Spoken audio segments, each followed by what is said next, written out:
The Washington Redskins announcing the team is undergoing a thorough review of its name amid pushback from sponsors and corporate giants, including stadium sponsor FedEx and Nike, as the NFL reportedly plans to have the song Lift Every Voice and Sing, known as the Black National Anthem, played before every game in Week 1 of the upcoming season. That news sparking this reaction from Super Bowl champ Burgess Owens, and it reads, quote, "There is no Black National Anthem. Why does it feel like the country is trying to segregate again sometimes?"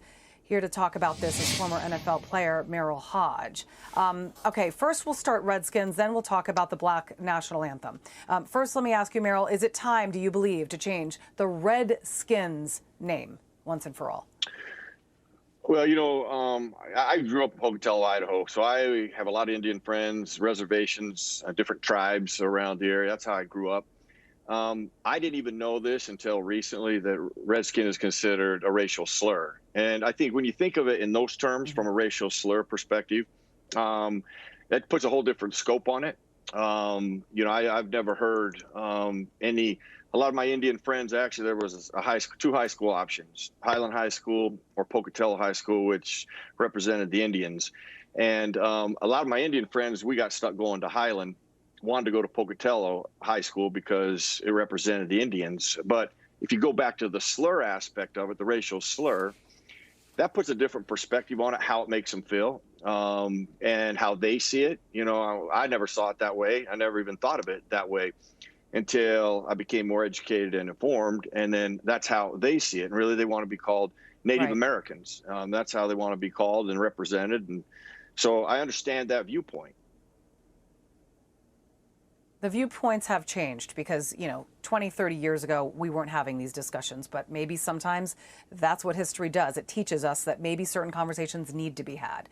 I want to ask you about the Black Anthem plan. What do you make of the NFL playing this for the rest of the upcoming, beginning of the season? The song is called Lift Every Voice and Sing.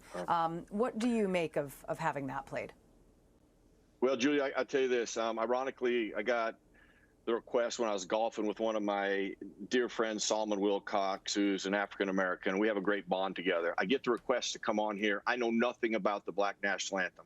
Keep in mind, nothing. So I asked him about it. And I think this is so important, communication is so important. And when I say communication, the reason I say that, because listening is way more important than talking.